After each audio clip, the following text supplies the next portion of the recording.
ጉድ ነገሩ ከባድ ነው። ዳጊ መጣ።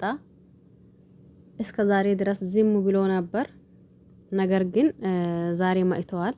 ያው ታውቃላችሁ ከፍቅር ከተለያዩ 9 ቀን ምናምን መሰለኝ ዝምታውን መርጦ ዝም ብሎ ነበር።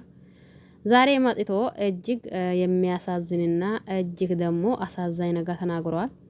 ይሄም ማለት በእርግጥ ብዙዎቻችን ይህንን ነገር ብናቀውም ነገር ግን ደግሞ ሲደርስብን ነው እንትን የምንለው እንጂ ሳይደርስብን አናስታውሰውም ብዙዎቻችን ማለት ነው።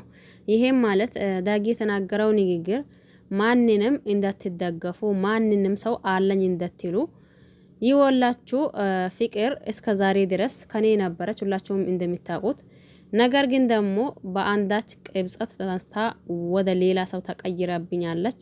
ይሄንንም እያላ የእያንዳንዱን ታሪኩን ወይም ደግሞ የእያንዳንዱን ክፋቱን እያወራ ማጣ ማለት ነው። ብዙዎቻችንም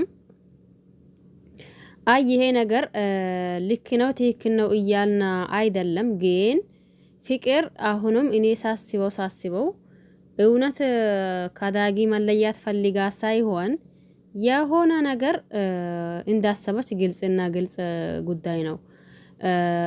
ብዙ ጊዜ ምን አላ መሰላችሁ ይሆን እናንተ ሆነ ብላችሁ ስትጠብቁት አይ ይሄ ነገር እንደዛ አይሆንም የምትሉት ነገር ይመጣል ማለት ነው። አሁን ይሄንን ያልኩት ለእንትና ነው ለዳጊ ነው ማለት ነው። ዳጊ ምንም ይሁን ምን ወይንም አንተን ከዝምታ ይሻላል ፊት ለፊት መጋፈጥ። ያኔ አንተን እስከ ዛሬ ድረስ ሰው ይዛ እስከ ዛሬ ድረስ ደግሞ ልቧ ከሌላ ሰው እኔ ላይ ያንን ያክል ማስመሰልም ያንን ያክልም እንትን ማለት አይጠበቅም ነበር ነው ያለው። ገባችሁ አይደል? ለባለ ራሷን ባለፈው ተናግሮ ነበር። ፍቅር አንቺ እኮ የሆነ ሰው ካለሽ እኔ ላይ መጫወት እኔ ላይ ደግሞ ይህንን ነገር ማድረግ እንዴት ሰውነትሽ ቢሆን እሺ ብሎ ታዞልሽ እኔ ላይ ይህንን ነገር ልታደርግ ይቻልሽ?